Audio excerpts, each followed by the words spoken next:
Mr. Bates, we wait your answer. Well, I hope it was worth the build-up, my lord. If you're not with me on May being there to serve some evidential purpose, which I think is probably safe to say was not finding favour before the short adjournment, then the other thing May is or could be said to be doing is it's informing the breadth of the rehearing under A. So we know, and it's common ground between us, that the word rehearing, in and of itself, doesn't give us the answer to the nature of the hearing that the court will conduct, ranging from, as it does, as we saw in the DuPont case, at one extreme, just looking at the material again afresh, all the way through to new evidence. The point of B, and the may determine, having regard to the matter of authority we're unaware, is to make clear that this is a rehearing much closer to the full de novo end of the spectrum.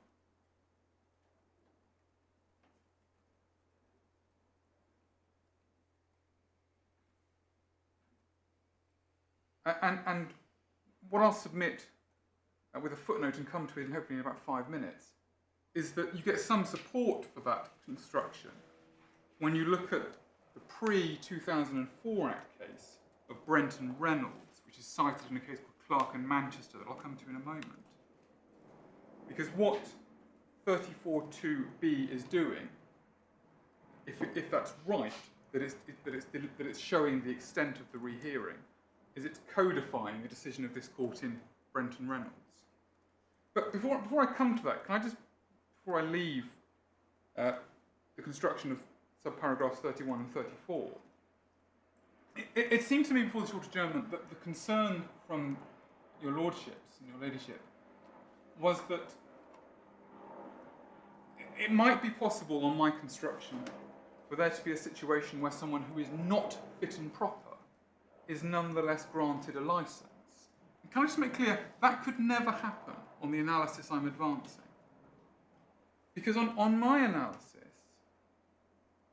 you have a situation where the authority has made its decision, the tribunal, hearing the appeal, looks at all the evidence, including evidence up to the date of the tribunal's decision, and then makes a decision prospectively.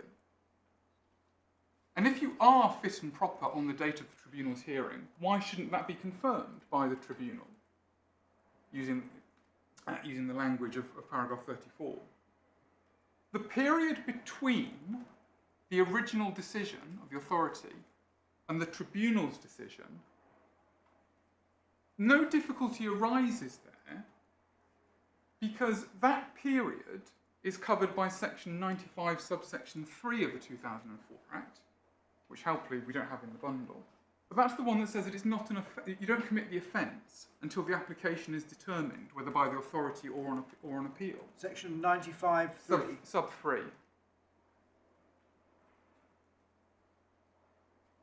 No offence pending appeal. Yes. That's because you're deemed to be a licensee. Well, it's because, yes, I put it that way. Strictly speaking, it's because you have a defence to the offence. But that problem doesn't arise. So the tribunal, on my case, the tribunal looks at the position now and decides, are you fit and proper? And if so, we proceed into the future with the appropriate terms set by the tribunal.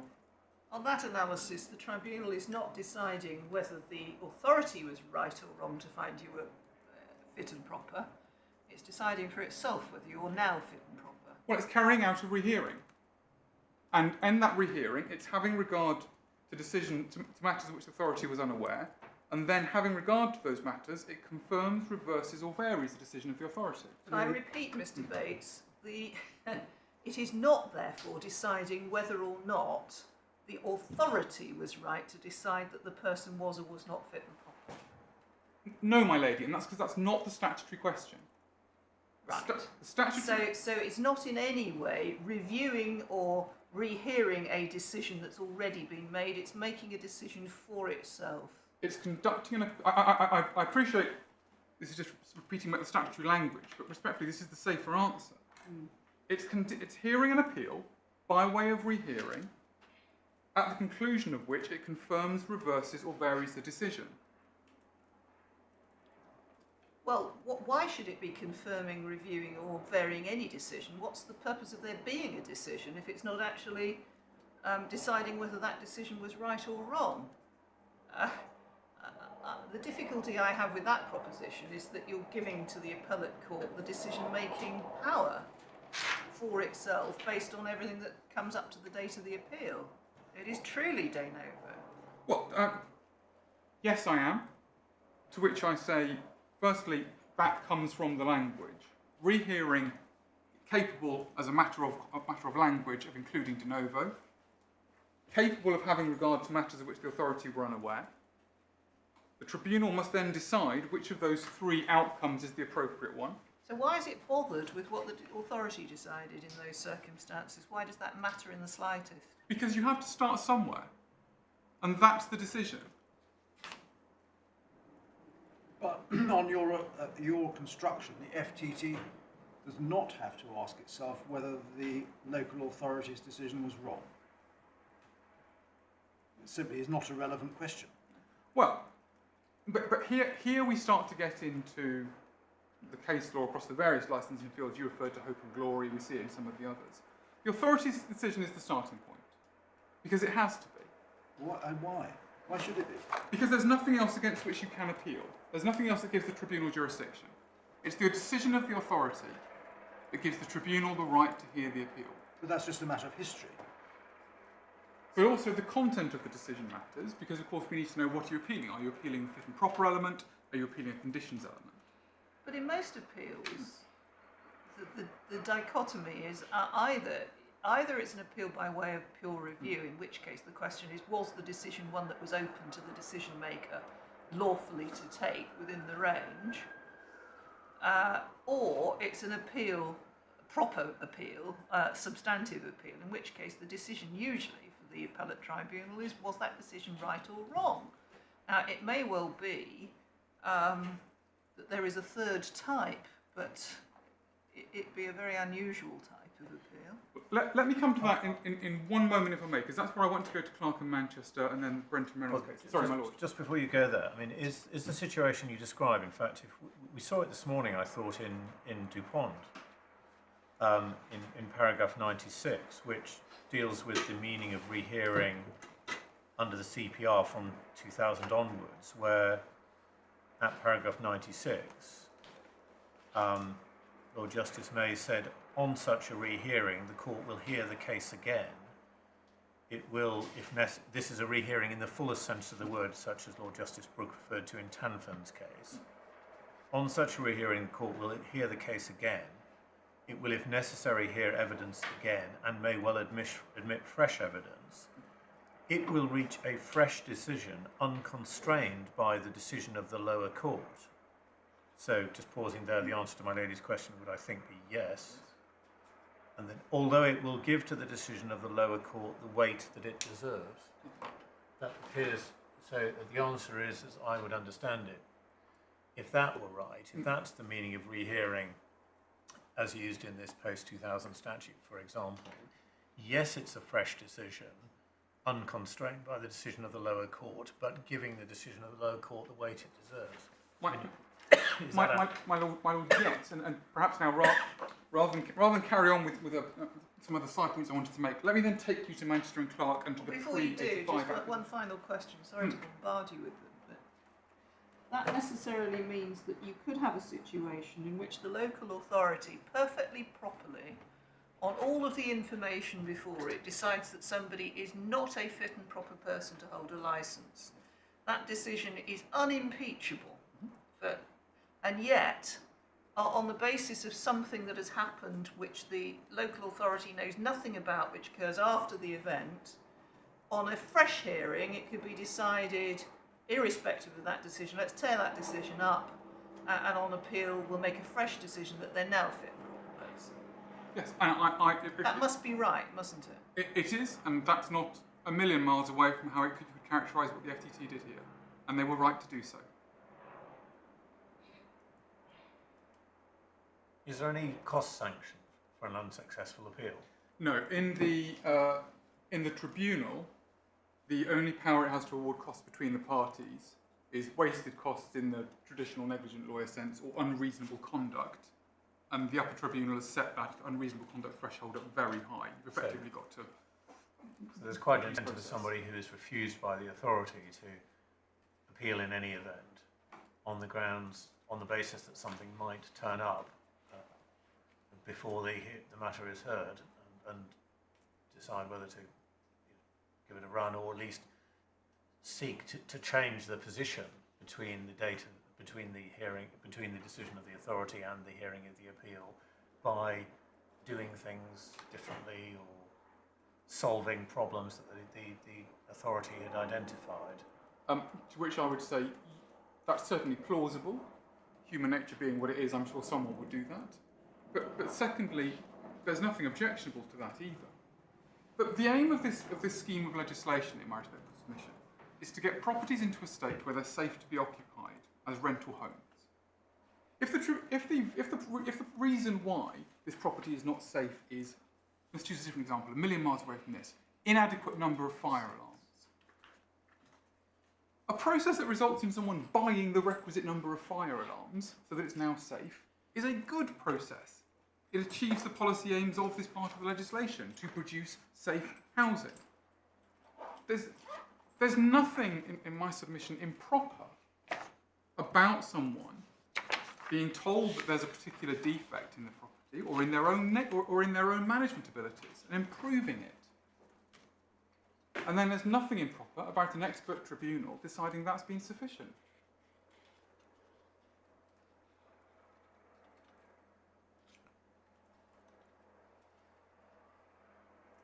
I did say that I sensed what troubled the bench was the possibility of someone who was not fit and proper nonetheless gaining a licence. And I'm submitting why that can't happen on my case. It is critical to understand it can happen on the local authorities case. Because in the local authorities case, if you stop the consideration as at their original decision, and it transpires that the tribunal thinks that's flawed, whatever the test you apply is, they think it's wrong and they overturn it. And they're not allowed to have regard to the fact that the day before the hearing, the person acted in a manner that made them obviously unsuitable. The answer isn't revocation there, because revocation just starts another chain of processes. Minded to notices, appeals to the tribunal, to the Upper Tribunal, and even to this court in due course. My scenario does not lead to unfit people being granted licences for unfit homes. That cannot happen, because in order to succeed on my analysis, the expert tribunal has to have been satisfied with all those relevant factors. Can I just come to Clark and Manchester, because I think it makes much of the point my Lord Snowden was just making to me. It's behind tab 6 of the authorities bundle. And it was the first time that the Upper Tribunal considered these provisions. It was a case about licensing terms or conditions rather than fit and proper. And it was about minimum room sizes.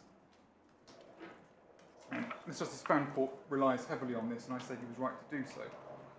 In particular, if we go to page 86 of the authorities, paragraph 37.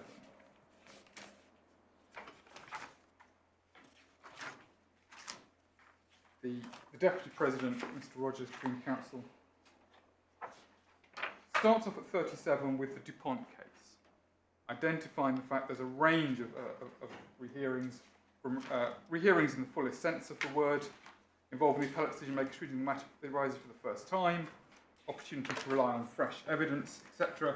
At the other end, a rehearing much closer to a review. Paragraph 38, and I think this is important. The Upper Tribunal said, well, go back to what the position used to be under the Housing Act 1985, because HMO licensing doesn't start afresh in 2004. If we're really interested, we can go back to Victorian public health legislation, but 1985 is where you found it before this. And a case called Brenton Reynolds. You see in paragraph 38, the question was whether or not someone with a fit and proper person, see 4 lines from the end, test under the old section 348 is, are you a fit and proper person? You appealed to the county court, and it could confirm, reverse, or vary the decision. So very similar to paragraph 34, as it now stands. Paragraph 39 of the decision, the 1985 Act had no provision equivalent to 34.2. So it didn't say anything about rehearing and didn't say anything about fresh evidence. but the Court of Appeal approved a concession from Mr. Arden, Queen's Counsel, appearing for Brent, that the appeal was a complete rehearing. Accordingly, the judge hears evidence and makes up his own mind on the facts. His task is to make his own decision on the application, in place of that made by the local housing authority, not merely to act as a court of review of the LHA decision. And then this is the part that picks up on what my lord just took me to in DuPont. That said, however, the County Court's jurisdiction is subject to the very significant condition that the court should pay great attention to any views expressed by the LHA and should be slow to disagree with it. And that's found in Sagnata, among others. And then at paragraph 40, the Upper Tribunal says, well, it seems reasonable to assume Parliament had this guidance in mind when it spelled out the role of the tribunals on appeal under Part 2 of paragraph 34.2. It's a complete rehearing, but not one that disregards the entirety of the decision. So picking up on my lady's point, that's what 34.2b in particular is doing. It's giving effect to and codifying the decision of this court in Brent and Reynolds. Then we also get, in my submission, very helpful material from paragraphs 41 of that decision as well, drawing attention to the fact that the FTT, with its relevant expertise and composition, is well equipped to undertake this process on a rehearing, entitled to expect the FTT will make up its own mind. That doesn't mean starting with a blank piece of paper. It's entitled to have regard to the views of the local authority whose decision is under appeal, but how influential those views are likely to depend on the subject matter. Lord Justice Buxton's recommendation that a county court should be slow to disagree with the views of the authority does not seem to me to apply with equal force, to the same force, to a specialist tribunal. So to just unpicking what we get from the Brent case in the Manchester and Clark case, pre-2004 Act, this is a complete rehearing and not merely a review, where a county court judge makes up his own mind on the application. The changes in 2004 aren't to the test, still fit and proper. They are to codify the nature of the hearing, and they are to transfer the appeal from the county court to an expert tribunal. Was the 2004 Act a codifying act, or did it amend the previous law, or what's... All of HMO... Is there guidance in relation to it? So all of HMO regulation used to be in Part 10, Housing Act 85. That goes completely with now... Part 2 is now HMOs in 2004 Act. Part 3 is houses that aren't HMOs. And we're dealing with that now. So the short answer is the 2004 Act does bits of amending to the Housing Act 85, but on housing regulation, it's a whole new code. And it repeals what's in the 85 Act and sets it afresh. Can't remember. Did we used to have explanatory notes or anything in 2004? If so, does it say anything of any significance? We did. I looked in the Upper Tribunal and don't recall there finding anything of relevance. I did the usual trawl of the commentary at the time as well and don't recall finding anything other than references to Brent, which we get from this case. But if the test is the same, fit and proper, the power is the same, confirm, reverse, vary, the only two changes are firstly to move it from a generalist court to a specialist tribunal, and secondly, I would say, to codify the nature of the hearing. Full rehearing, power to hear additional evidence. Now, if that was right in 1985, it's at least as applicable in 2004.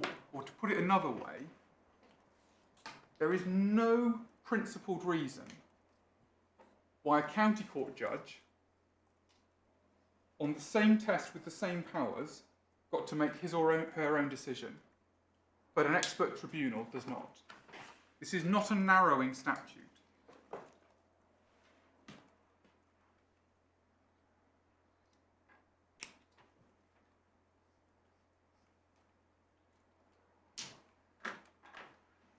Now that's probably the high point of what I want to say on ground one. The real problem with Brent and Reynolds is that it all hangs on a concession made by council one doesn't actually see any analysis by Lord Justice Buxton of the basic principles, any analysis of the statutory terms or anything else. He simply adopts it willy-nilly. That's what. First, I would say I'm not sure that's quite fair. He refers to Signata, which at the time would have been the leading decision on this, Hope and Glory being some years off in the future. Secondly, So are you saying that the concession was made on the basis of what was said in Signata? quite. That principle is to be found in the judgments of the majority of this court in Signata. He didn't regard this as as leading counsel going off on a frolic of his own. His lordship regarded it as entirely consistent with. I don't at the moment see how this case helps you on ground one. I can see that it helps you on ground two, but it depends what the question is that the appellate tribunal is answering. Is it answering the question, do I disagree with the local authority's decision to refuse a licence on the 1st of January? Or is it answering the question, should I grant the licence on the 1st of March? And I think what Judge Cook says in the other case in the bundle, Marshall, is that the question is always whether the local authority was wrong. Wrong in the sense that I disagree with the decision that the local authority made. So I'm not sure that this really helps you on ground one. Well, two brief answers to that, if I may. One is that there is clearly I see the point, and I have another answer to it. But clearly, but there is a close conceptual link between grounds 1 and 2. It is possible to separate them when my learned friend is done, but the two questions do very much merge into each other. But secondly, the point I want to take from it is not merely as a court of review. Court of review would be of their decision at the time. Making up his own mind, appeal in the fullest sense, well, that indicates in my submission that what you're doing is taking into account relevant new material that's arisen. And particularly in the scheme of this Act, when you take it back to what I said before the short adjournment, paragraphs 34(3) in particular, that what you're trying to reach is a final decision that everyone can apply going forward. Well, that only makes sense in my submission, or rather makes better sense, if what you're doing is making a decision as at the date of the tribunal hearing, and not merely as review. Sorry, my lord. Sorry, no, sorry. I was just about to make sure I'd understood it. I mean, as I understand it, you say that prior to the 2004 Act, there was a regime to do with the grant of licences, and based on the question of whether people were fit and proper, just as there is now. And there was a right of appeal, which we don't see, I don't know how it was expressed, but on the face of it, it may have been expressed in the entirely open-ended way you say paragraphs 31 and 32 are in that previous Act, and that had been interpreted by the Court of Appeal in Signata and reaffirmed in Brent against Reynolds as meaning that it would be a rehearing, making the appellate tribunal's own decision in place of that made by the local authority. And you say that there's no change to that regime in 2004 other than the addition of the reference to a rehearing with then the proviso that we've seen in sub B. And is this right? You say that there's no indication that the Parliament would have intended to narrow the scope of appeal or the question to be asked by the appellate tribunal in circumstances where they were moving the forum for the appeal from a non-specialist county court judge who, in brackets, you wouldn't trust with making a value judgment to a specialist tribunal who you might well trust with making a value judgment. So So you say... Aside from the words in brackets, I can agree with all of that, yes. Well, I think I have to be careful. How very rude about circuit judges, but yes, that's well, I mean, I thought that, okay, we're not beating around the bush. I mean, that is the point. You're saying that if it had been moving it in the other direction, from a specialist tribunal to the county court, you might well have expected them to limit the question to be asked on appeal or the scope of the appeal to questions of law, for example, which county court judges would be better equipped to determine. But moving it in the other direction, there's every indication you'd say that Parliament was intending, or was not intending, to limit the nature of the appeal as determined by the previous authorities. That's your argument, as I get it. Entirely, yes. Yeah. My Lord's point, Lord Lewison's point, is that gets me potentially quite a long way on ground 2. And that's why on ground 1 I focused in particular the not acting as the court of review. Once you're not acting as a review court, once you are acting as a primary decision maker, it is for you to decide what evidence is relevant, and that can include up-to-date material. Can I just go back a bit? Can I go back to paragraph 31, page 20 of our bundle? Yes. Noting that we are dealing with an act passed in 2004, and the Tribunals, Courts and Enforcement Act, I think, was later, not? 2007, yes. Yeah. The applicant is given the right to appeal to the appropriate tribunal. Yes. And those words were substituted by the transfer of tribunal functions order, so the footnote tells us. To whom was the appeal originally when the act was passed? A residential property tribunal, which is a first-tier tribunal, as it was previously called. Right, so it's always been under the 2004 Act, the right of appeal has always been to a tribunal, has it? Correct. Yes. And you'd say a specialist tribunal. Yes. Yes. Whenever you see in one of these in this statute reference to appropriate tribunal, it previously read residential property tribunal because that was England and Wales. It now says appropriate tribunal, which in England is the FTT, and in Wales remains the residential property tribunal, or the rent assessment committee, or the leasehold valuation tribunal. You know the tribunal I mean by its various names. It's that body. But to pick up my Lord's point, and the question to you is, you have to place reliance on the middle of the quotation from Lord Justice Buxton, the task being to make your own, or the tribunal's own decision on the application in place of that made by the local authority, and not merely to act as a court of review. Do you say that carries with it? You say that must carry with it a change of timing. It certainly can do if that's what the court making the decision for its own considers the relevant. That begs the question of what decision it's making. Is it making a decision as to whether X was a fit and proper person in January, or whether X is now a fit and proper person? It's making that decision for itself. I can see why it's making that decision for itself, because it's taking into account information that's not before the decision taker. It still begs the question as to the timing, doesn't it? Yes, it's important not to get too hung up on fit and proper person, because of course there are a range of different questions it could be asking. Yes. So it could range from, is the building suitable? So if you're under Part 2, for example, HMOs. Or what terms should you attach to the licence? Yes, quite. So the question it's asking, whether it's suitability of building, suitability of manager, suitability of terms, etc., that's not the critical question. It's the what timing point. And I at danger of being told I'm not answering the question again, I come back to paragraph 34. The question it asks itself is, having conducted a rehearing and having heard that evidence that it considers relevant, should it confirm, reverse, or vary the decision? Yeah.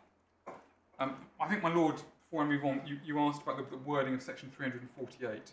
There's if you look at, I'll just give you the reference now. In the Upper Tribunal decision, we had the same discussion, and it's paragraph 54 of the Upper Tribunal's decision where Mr. Fancourt takes out the relevant bits. In the decision in our case? Yes, in our case, yes. Paragraph? Paragraph 54. Thank you. He simply notes that under the old section 348, we have copies if anybody wants them. The only question the only point was that you had a right to go to the county court on appeal, and that's all it said.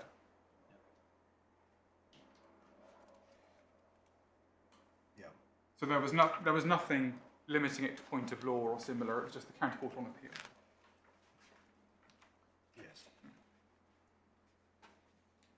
Now, just moving on then to the final point on this ground one as to what's said against us. The reason I started with paragraph 31 and then paragraph 34 of Schedule 5, and not when my learned friend started with designate an area, make an application, process for dealing with applications, etc., is because I say it's important not to conflate two different things. The process by which the local authority makes the decision to bring in a scheme and the process by which it determines applications is importantly conceptually different from how an independent tribunal should discharge the statutory questions that it's required to answer. They're related but different. The authority's decision is first in time, and in many cases will be all you ever need, because if they grant it, you're unlikely to challenge it, and if they refuse it and it's overwhelming, you may decide not to challenge it. But it's important not to confuse the two. Their role as administrator and decision maker does not feed through into the Schedule 5 provisions governing the independent tribunal hearing the appeal. Secondly, I say you gain nothing from immigration or national security cases because the context is so significantly different. And if I can take you in tab 11 to Begum, it's paragraph 46 on page 231. We looked at this morning, and I take something slightly different from this paragraph to what my learned friend took you to. This Sorry, is the just hold on a minute. Sorry, my lord. Behind you. Begum. Tab 11, page 231. Yeah.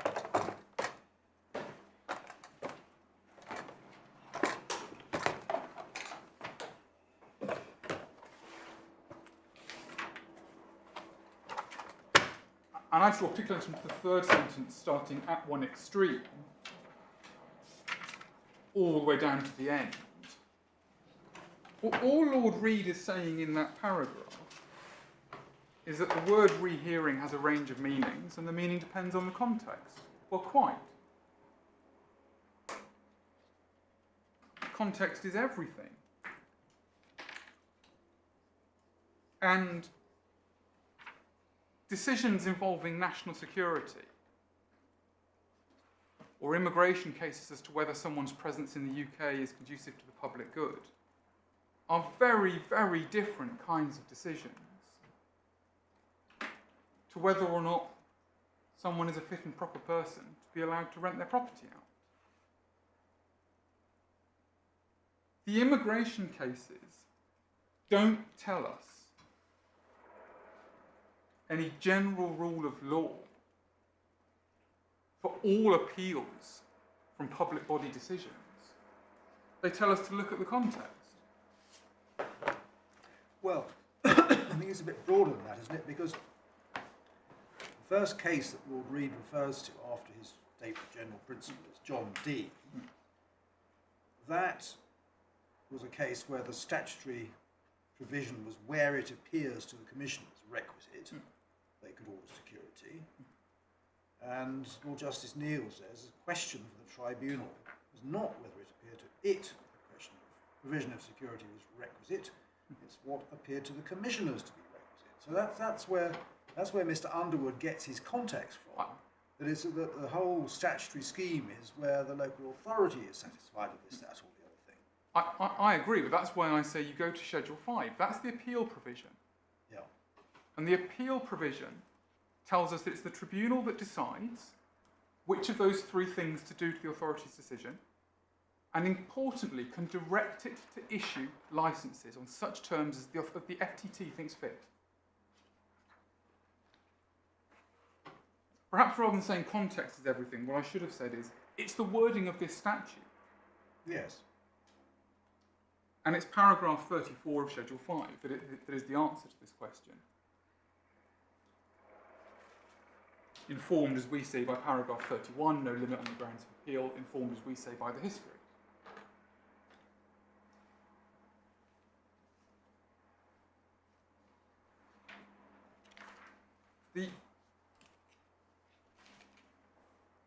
The long and the short of this is, in our submission.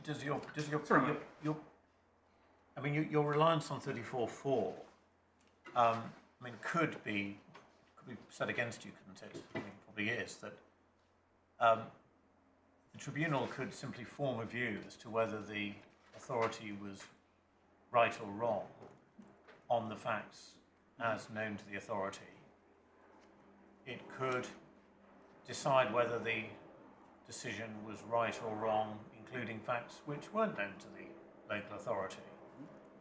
And what paragraph 34.4 is entitling the tribunal to do is to avoid the hassle of a remittal and all that. If it can see what should happen, it can just cut the corner and avoid the remittal stage. But what it doesn't tell you anything about is whether facts which hadn't occurred or events which hadn't occurred by the time of the original decision can be taken into account.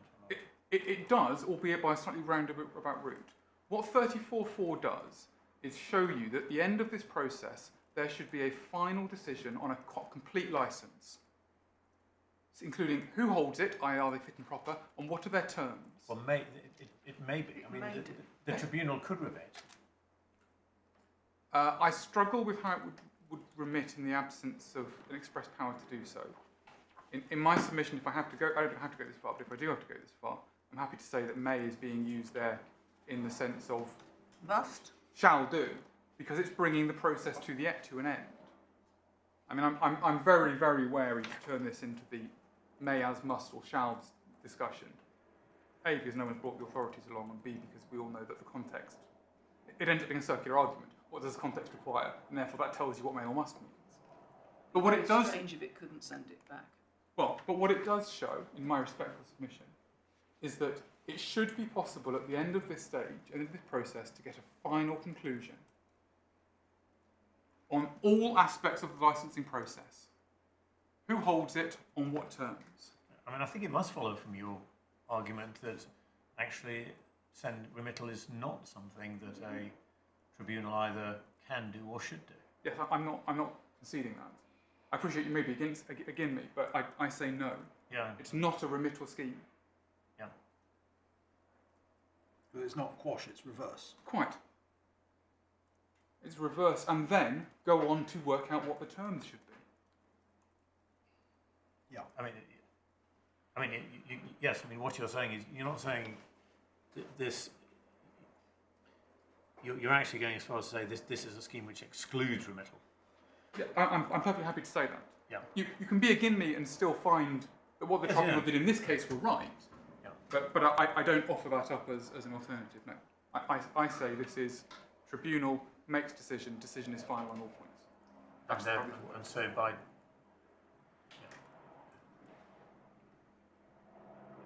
Yes. Right. Can I move on to ground 2 then? I mean, that's with Malone and Friend. A lot of what I've said already leaks across into ground 2 because of the close-tied nature of it.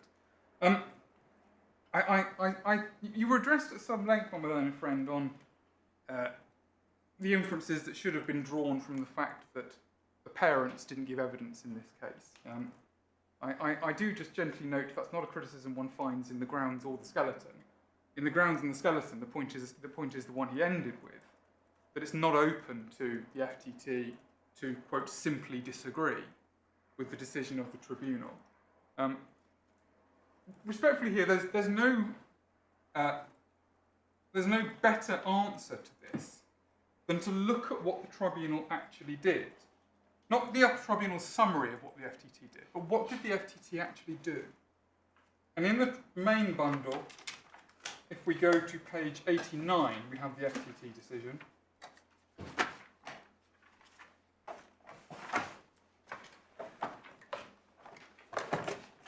And I want to take you to page 105.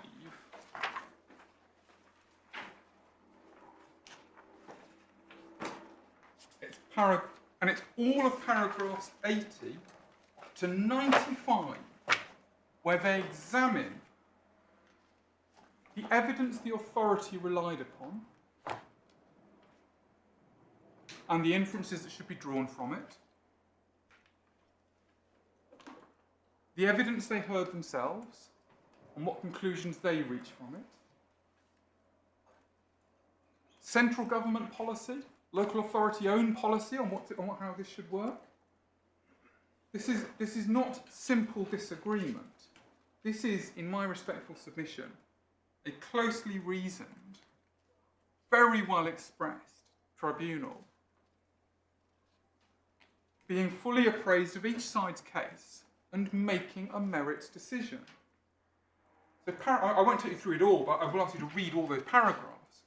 But just picking up some of the key points. So paragraph 80, they understand completely what the local authority's case is. There's no confusion in their part. They understand the local authority's case is you are connected to your parents have relevant convictions. No, they go further than that. Look at paragraph 83. Does that not contain a mischaracterisation of Nazim's answers? That others assisted her with the running of her properties. That was not her evidence under oath. Nazim, in relation to the First interview under evidence and caution. Yeah, sorry. Yes, the counsel's suggestion that Farina was involved appears to us to be speculation. Mm-hmm. Speculation, so that's hypothesis, right? Yep. The origin of which appears to be Nazim's answers. Mm-hmm. The point that's been made against you is that Nazim's answers say, in terms, my daughter was involved in the management of this business. And it's not therefore speculation. But they deal with all of this when you carry on. So they explain in 84 onwards, find the exact paragraph here. 87 in particular, that's the best. Well, they're the ones who are speculating now. No, not. Even if she did, that help may have come from her husband as opposed to Farina. Sorry, but that's not a speculation. That's because in paragraph 84 they conclude that they accept the evidence of the two children, that the father had a good command of English, and that wasn't challenged. When Farina was asked questions about it, it's then into 87, isn't it? Farina's evidence is in 87, where she was cross-examined by my learned friend and gave evidence that she did the accounts at the weekend. What?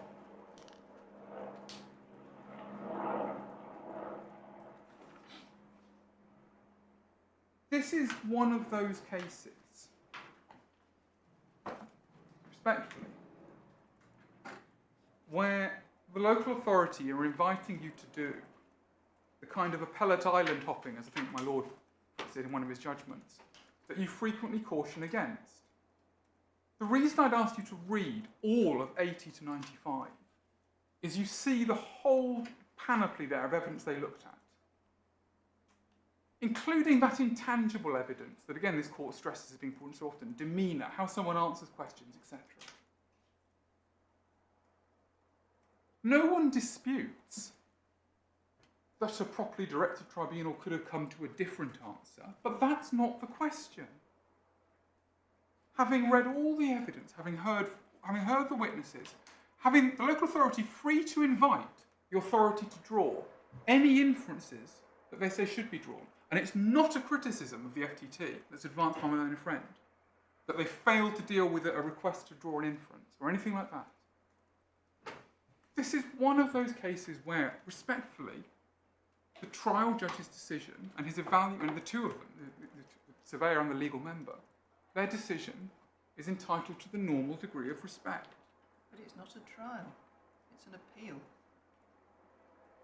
It's hearing evidence and forming conclusions to enable them to answer the three statutory questions. Whether one calls it a trial, or one calls it an appeal, or one calls it something else, what matters, my lady, is substance, not form.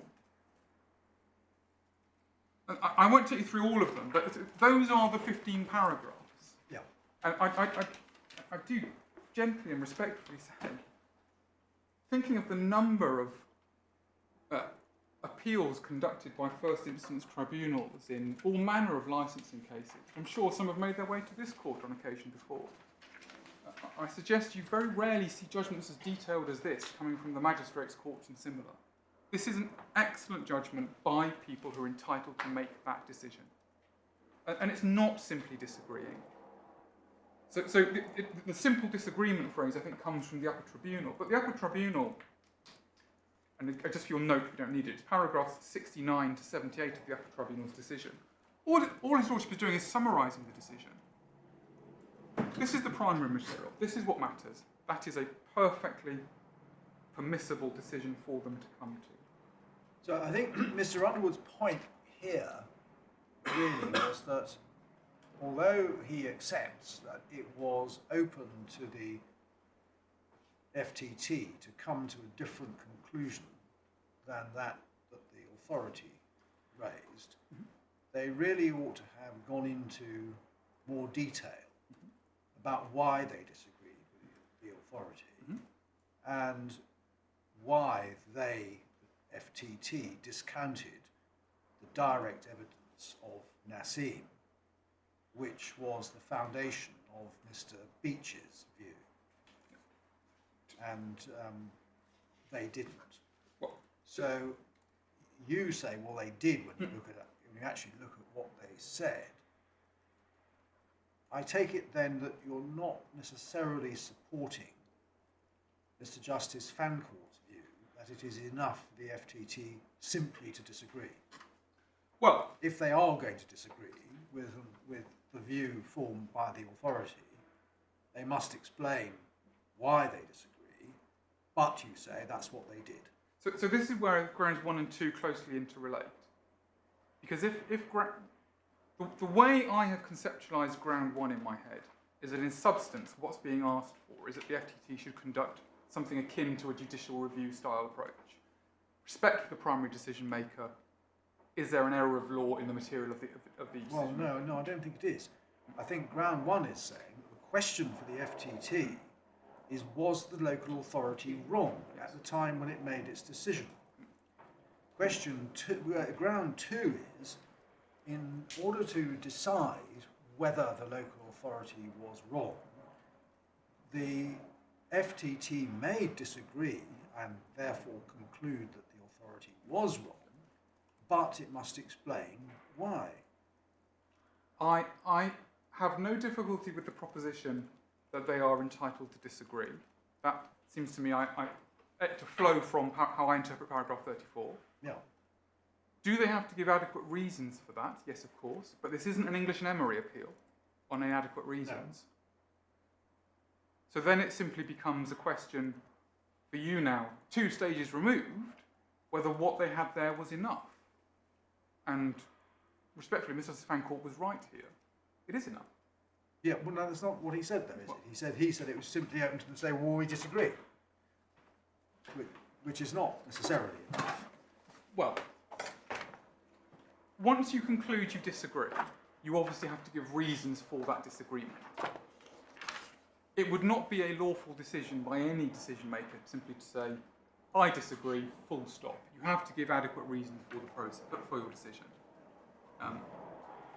But I would get that from an English and Emery standpoint. I mean, what this is doing is highlighting, going back to my favourite little bit of Dupont, as it were, where it was said that, forget the fresh evidence point, because this is separate from that, I think. It will reach a fresh decision unconstrained by the decision of the lower court, although it will give the decision of the lower court the weight it deserves. I mean, the problem is actually to reconcile those 2 bits of that sentence, because if you're unconstrained by the decision of the lower court, it seems to be odd to say that you have well, it's not phrased as a requirement, it's an expectation that you will give the decision of the lower court the weight that it deserves. If you say nothing about the decision of the lower court, then you will be criticised for not giving it the weight it deserves. But it sounds like you are unconstrained by it, which means, at least on one view, would suggest you don't actually need to worry about what it is. So that there is a tension in that formulation, which is played out in Mr. Justice Fancourt saying, you can just disagree. Well, And then somebody saying, yes, but if you're going to disagree, you've at least got to demonstrate that you gave the lower court the weight that it deserved. So the Have I sort of tried to I identify why we're having this debate? I followed. Whether I answered another question, but I followed. Part of the answer is how Mr. Justice Fancourt dealt with that in his paragraph 66. I'd suggest is the paragraph where he's criticised for going between is an are or is and were, as it may be. Again, it seems to me that all his lordship is saying in there is the individual context and facts of the individual case matters. There may be some decisions that the local authority makes, which are then appealed, where the tribunal would say, this is beyond our expertise, and therefore we feel less able to get involved into the nitty-gritty in a way that would if it's foursquare within. So, think, for example, let's take it outside of licensing. Think about improvement of notices, for example. Defective building, local authority says a notice, you've got to do work, or they'll do it in default. Suppose the alleged deficiency is an incredibly technical aspect relating to cladding safety, and the tribunal is made up of a lawyer member, a residential managing agent surveyor member. That may be a situation where they say, well, this is beyond what our expertise amounts to, therefore we place more weight on the evidence and decision of the authority. No one's shown their assessment to be wrong. We'll take that expert opinion at one level. I see the point my Lord makes. It is difficult to say you're free, yet you give weight. And in my submission, that's what Mr. Justice Fancourt was trying to do at paragraph 66. It always depends on what's happening in each individual case. But in relation to this case, I do say they're entitled to disagree. Yeah. Because I say it's de novo in the true sense. And I do say they gave adequate reasons. The critical one for the narrow issue on the appeal for my clients is, am I right on the second one? Because if they gave adequate reasons, whether they had to do more than simply say I disagree or not doesn't arise. They did. Yeah. But I said they are entitled to simply say I disagree, and they gave adequate reasons. Their touchstone here is English and Emery. Have they given enough reasons to enable the disappointed person to know whether they could appeal? That's the approach to reasons. And they pass that. Yes. Which then brings me finally to ground 3, and I will be just as brief as my learned friend on this. The FTT is entitled to say that the 13 questions were of no or minimal relevance to the fitness of Farina Hussain, because what it said in its decision is that most of the questions went to FH code, and it considered them peripheral to her fitness. And it's plainly entitled to come to that view, because it's assessing her fitness in the whole panoramic picture. Ground 3 is really another aspect of what I criticised as the island hopping earlier. Whether she's fit or not is for them to decide, looking at all the evidence. And in their decision, they say the 13 questions peripheral relevance to her or not. That's the view they're entitled to come to. And that's why there's no remission on that point. How does that fit with the finding that it is of relevance because it may cast some light on the character of the director of the company? Well, the answer I would say is this. The FTT knew she was a director of the company, and it knew that the 13 questions had not been answered, and it still did not consider them relevant. Now, in order for that not to be upheld on appeal, that's got to be a Wednesbury conclusion. Because it's for them, as the tribunal hearing the evidence, to decide what they consider to be relevant. But Mr. Justice Fancourt found for the other side in relation to that point on the appeal. On the company. It's just that consistent with his analysis, it seems to me, if you follow his analysis and it's a correct analysis, what's good for the company is also good for its directors. Well, as I say, the tribunal is entitled to take the view that when assessing Farina, they know she's a director, they know the questions weren't answered, they decide what they think is relevant, subject to that Wednesbury test. I mean, the critical issue on the 13 questions wasn't so much the relevance, it was my argument, which has succeeded at first instance and failed on appeal, that you weren't allowed to ask them at all because of how the prison services regulations work. And the ratio of Mr. Fancourt's decision is I'm wrong about how those regulations played out on a number of points. I'm wrong about a number generally. So I respectfully say that the answer there isn't to build on what Mr. Justice Fancourt said. The answer is to go back to the FTT. They knew everything that's being complained about, and they didn't think it was relevant. That's their assessment. Sorry, my lord. So the 13 questions, we haven't actually looked at them in any detail, but the 13 questions, you say, are they're set out they're set out at paragraph 82 of Mr. Justice Fancourt's decision, I think, aren't they?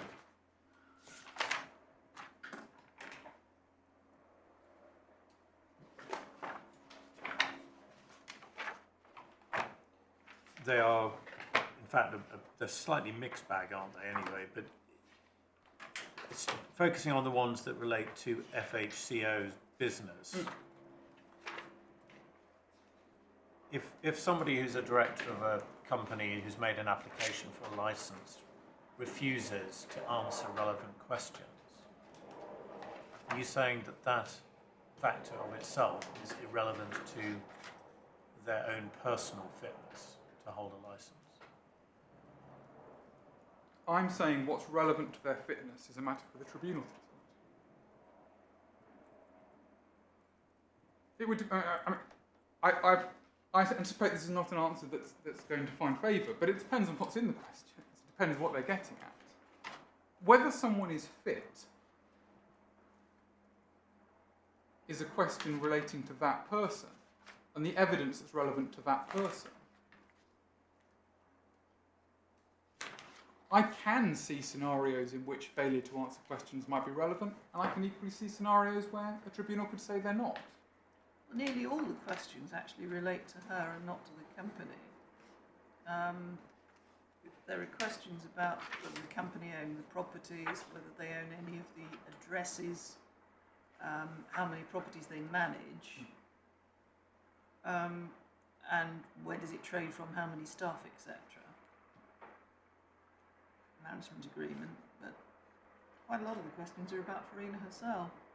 It's about half and half. Can we just look at what the FTT said? Start at paragraph 90, I think, page 107.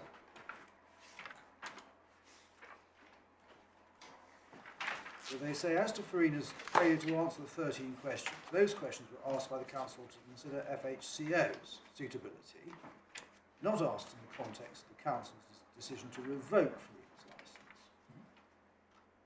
She didn't answer the question because of legal advice. She was entitled to follow the advice.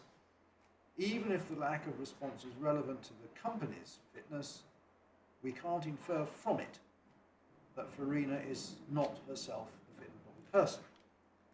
Then we go to 118. Several of the 13 questions are irrelevant to FCO's fitness as they are directed to the question of Farina's fitness rather than that of the company. They recognise that she's the sole director. But when we go to what the Upper Tribunal said, on ground 2, wasn't it? Paragraph 88, I think. failure of Ms Hussain to answer the questions about FCO was relevant to the question the FTT had to decide whether the council was wrong to conclude that the company wasn't fit and proper. Relevant because the council lacked information about how it was run. Although Ms Hussain was entitled to follow legal advice, it didn't direct itself at the question of whether to answer some or all of the questions was her decision, not the lawyer's decision, nor did it consider whether there was good reasons to refuse to answer, whether legal advice is being used as an excuse. Now, if all those apply to the company through corporate rules of attribution, because she is acting on behalf of the company, they must equally apply to her herself. In the same way that, you know, the House of Lords decided, well, if you make a fraudulent representation, it's no answer to your personal liability to say we're only making it on behalf of your company. So the answer to that may well be the second half of paragraph 91, where Mr. Justice Fancourt, it's the in any event. Well, but how does he get there? I mean, especially because in the bit that my Lord was reading, there are some words, 1, 2, 3, 4, 6 lines in. Well, starting actually 4 lines in, it was relevant both because the council and the FTT lacked information about how the business was run and what its assets were, and then it's the next bit, and because the failure to answer questions on its behalf might have some bearing on an assessment of the character of the company's directors. Now, if it has bearing on the character of the company's directors, why isn't that relevant to whether they would be fit and proper people to hold licenses in their own right? I mean, if you're, you know, if you put it a different way, if you have no proper regard to this legislative scheme and you think you can just tell the local council to take a run if they ask you questions you don't like, the fact you're taking that attitude when they ask you about an application by the company might well be relevant when you're making an application on your own behalf. I mean, you're unlikely to have a different approach when you're acting as a director to acting on your own behalf. I mean, isn't that what he's saying there? Well, the answer then in that case may certainly be the 4 lines from the bottom of paragraph 90, where they form the view that she was entitled to rely on the advice not to answer. And yes, what they're doing is they're saying, well, I'm not going to... Mr. Justice Fancourt seems to disagree with that. Mm. Well, but then Mr. Justice Fancourt accepts that it's for the tribunal to determine the relevance of the material. Yes and no, but I think what Mr. Underwood is pointing out is that there is a lack of logic in the Upper Tribunal's decision to remit ground 2 relating to the company, but not to Miss Hussain herself, because the two are so intricately connected. I mean, they are, in practical terms, if not in strict legal terms, the same person. Well, I'm not pretending for a second I don't see the force of that. The answer, again, given that previous answers aren't fine in favour, the answer again then is almost certainly that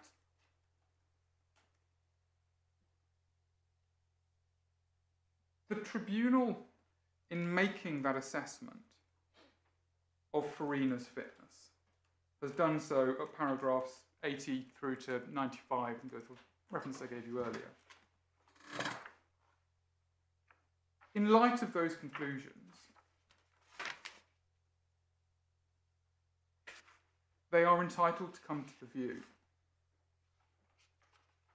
that the failure to answer the questions is so tangential as to be irrelevant.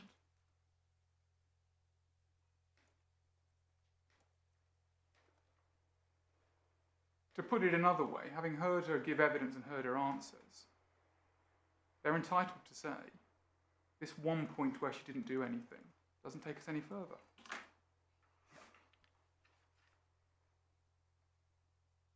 My Lord Lady, would you just give me one moment?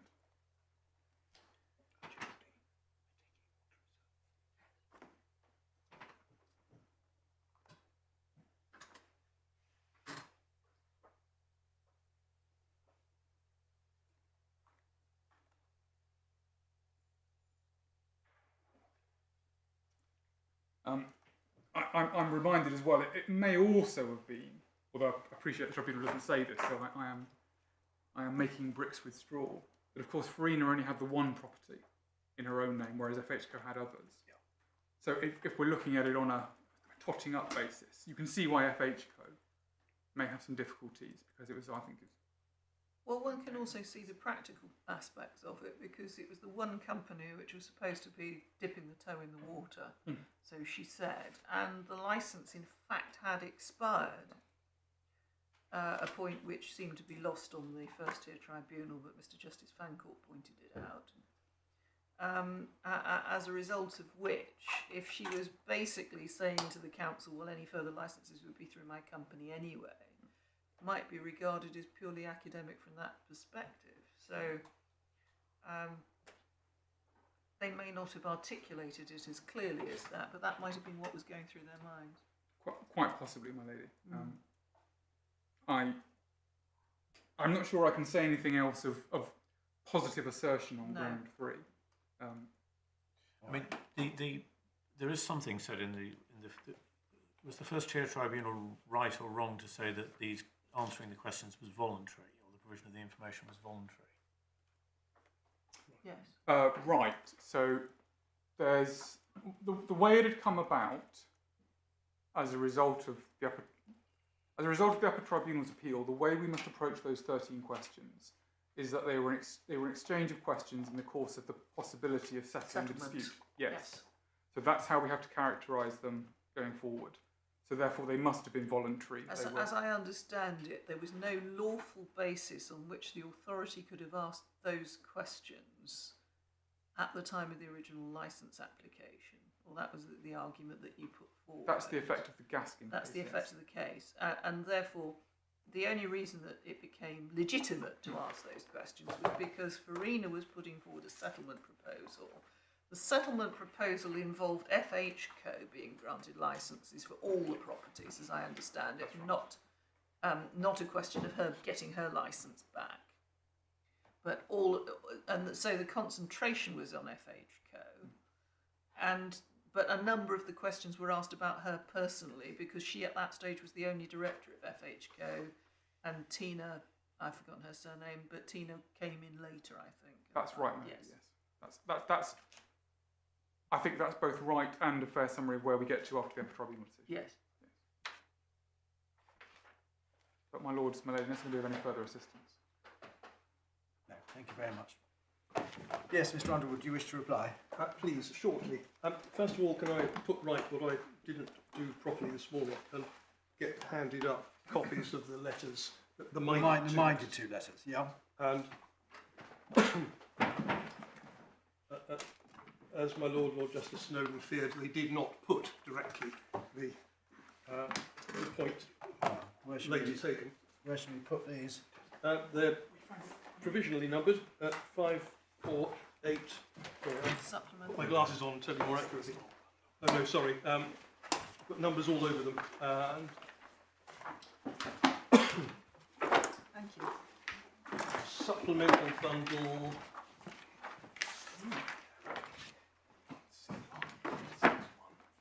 Yes, directly behind page 161 would be 161. Yes, please, would be the chronological place.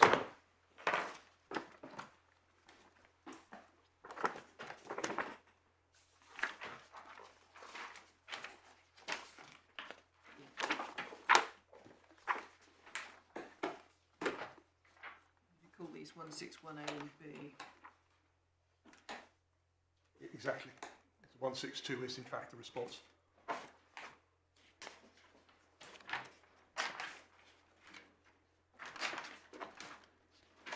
162 is Nassim's response.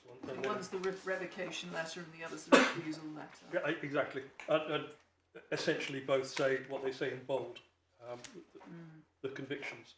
I don't want to flog a dead horse on this.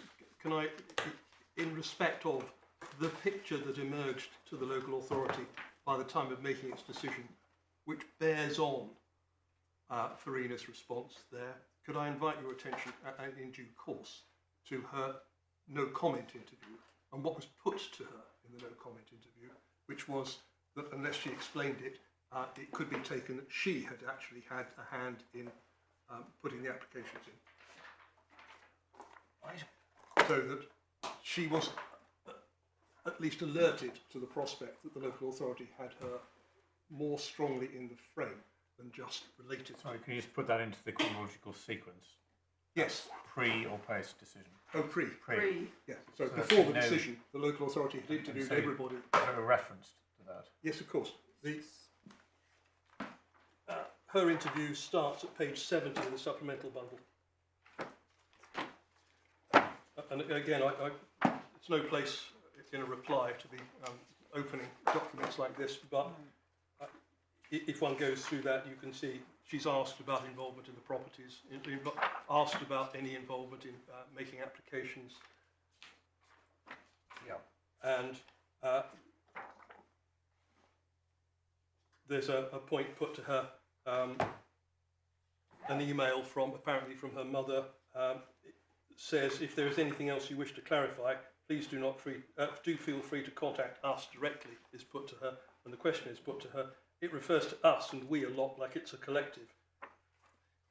So that's the tenor of what she was on notice that the local authority was thinking about her. Yeah. As early as this is the 27th of March 2017.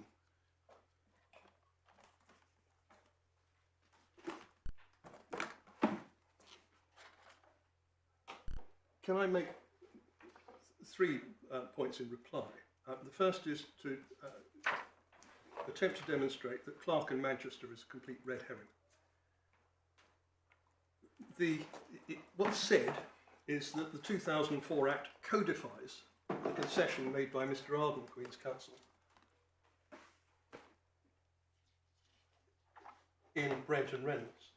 And that concession is the appeal was a complete rehearing. Accordingly, the judge hears evidence and makes up his own mind on the facts, and his task is to make his own decision on the application in place of that made by the LHA, not merely act as a court of review of that LHA decision. And then what subsequently the Court of Appeal said about that.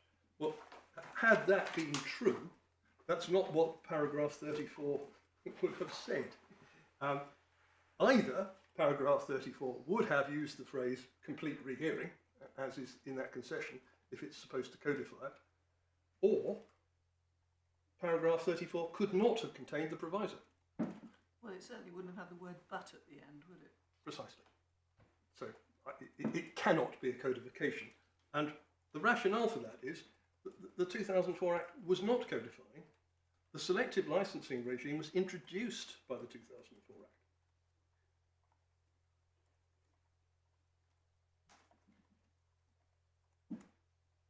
And before the 2004 Act, the jurisdiction for appeals in relation to the bit that was part of codification, the HMOs, was only in respect of registration of HMOs.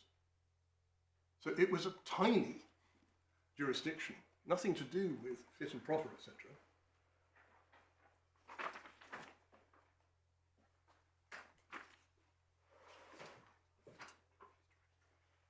Oh, I'm so sorry, I'm quite wrong. There was power to refuse to register on the ground that the person intended to be the person managing the house is not fit and proper. I withdraw that. The point is, it wasn't a codifying section in relation to Part 3.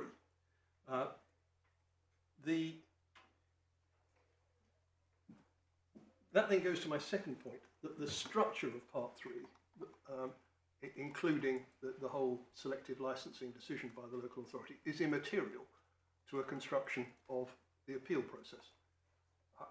For a start, that's a very dangerous proposition to say that the part of a statute in which a power of appeal is embedded is immaterial to the intention of Parliament in creating that power of appeal. But here, one only needs to think about it for a moment.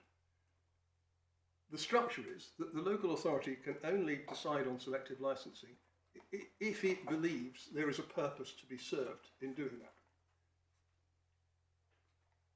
It's then, once it does that, obliged to get people to apply for licences, and it must make its decision on those. It would be remarkable if in making decisions on whether to grant or refuse licences, it would ignore the purpose for which it decided selective licensing should be in place. And to forget about fit and proper for the moment.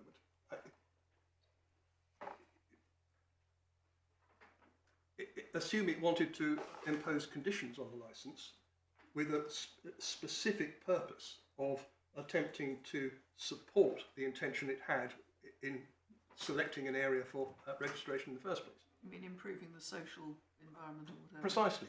So it's bundled up as part of the expertise it has as driving its intention through by its approach to licensing. And that would be a reason why Parliament would be wary of that particular oversight of its own intent being replaced by an FTT. It's not just a question of abstract expertise that an FTT might have. It's that this is the decision-making body with the oversight of ensuring that its selective licensing decision is given effect. Which, again, touches on what particular expertise a first-tier tribunal might have. And if, conversely, we're looking at fit and proper persons, well, it clearly has no better expertise than the local authority does.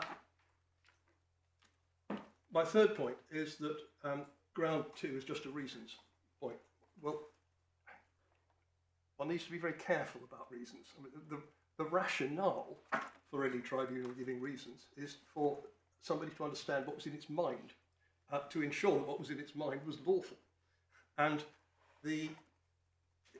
what was necessary to be in the first-tier tribunal's mind to make this lawful was that it had given weight to two things. One, the local authority's reliance on Nassim's evidence to it.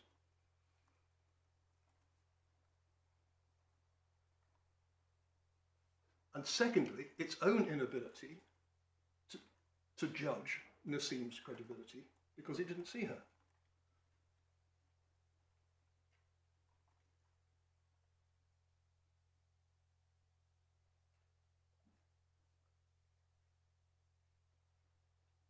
Now, obviously, it did neither of those things, but as my lady pointed out, in paragraph 83 of the First-Tier Tribunal's decision, it actually said the opposite of one of them.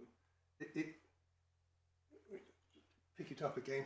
It's in the supplement. Sorry, it's in the the tab 11.